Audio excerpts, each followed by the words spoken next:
The next time someone disrespects you, do nothing. Say nothing. Feel nothing on the outside. Sounds impossible, right? But this one shift, the ability to let an insult die in silence instead of exploding out of you, is the exact skill that let a Roman emperor rule for 19 years without being consumed by the people trying to destroy him.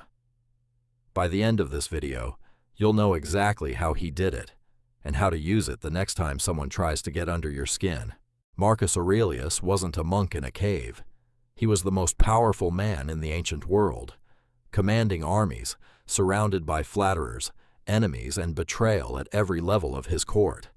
And yet, in his private journal, never meant for anyone else's eyes, he wrote himself a rule. You have power over your mind, not outside events. Realize this, and you will find strength.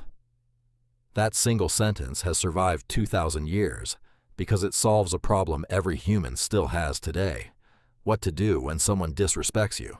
Here's the lie almost everyone believes: that reacting to disrespect proves your strength. That firing back, defending yourself, putting them in their place, that's what a strong person does. It feels true because silence feels like weakness, like you're letting them win. But here's the crack in that belief. The moment you react, you've already lost. You've handed a stranger, someone who may not even matter to you in a year, direct control over your mood, your focus, your entire day.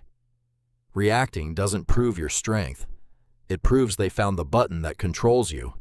The strongest people you've ever met aren't the ones who respond to everything.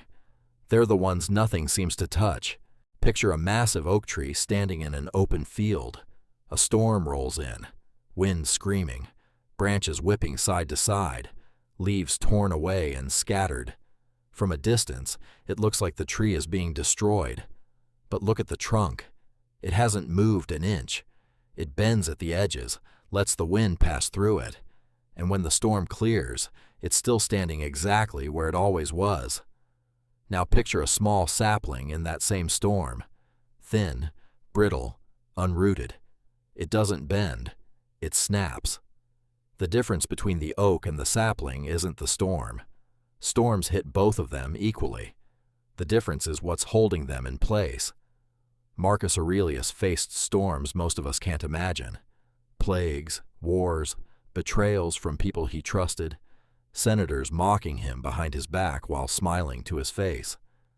He wrote in his journal about a man who insulted him publicly, and instead of retaliating, Marcus asked himself one question: is this act in my control or his? It wasn't. The insult was his. Marcus's response was his own, and that's the whole secret: separating what belongs to you from what doesn't. The wind is never yours to control. Whether you bend or snap always is. This principle doesn't just apply to disrespect. It's the same root skill behind handling almost every emotional trigger in your life. Take success. When people finally get what they've chased for years, the promotion, the recognition, the money, a strange thing happens. They become terrified of losing it. Success becomes another storm, another thing they didn't actually control, creating anxiety they didn't expect. The same principle applies. Enjoy it, but don't let your peace depend on it, because it was never fully yours to hold on to in the first place. Take silence, maybe the hardest one.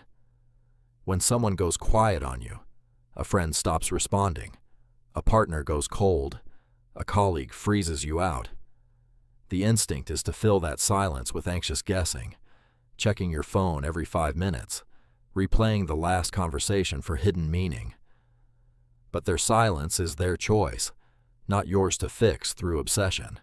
And take disrespect, where we started: the insult, the eye roll, the dismissive comment in a meeting. In every one of these triggers, the pattern is identical.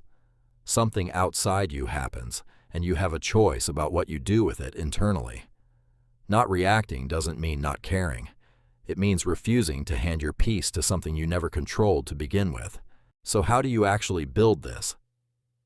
Marcus used a specific mental habit you can steal today: The next time something hits you, an insult, bad news, someone going cold, pause and ask yourself just one question. Is this in my control or not? If it's not in your control, their words, their mood, their silence, you stop right there. You don't chase it, argue with it, or try to fix what was never yours to fix. If it is in your control, your response, your tone, your next action, that's the only place you spend your energy. Try this as a daily practice. Each night, write down one moment from your day where something happened that irritated you. Then write next to it, controlled by me, or not controlled by me. After a week of doing this, you'll start to notice something. Most of what drains you every day falls into the second column.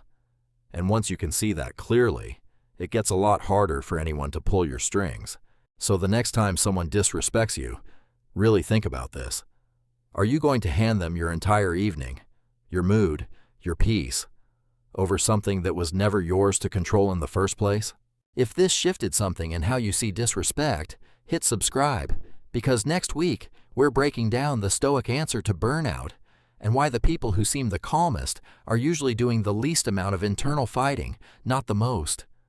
Until then, mind beyond limits, think deeper, fear less.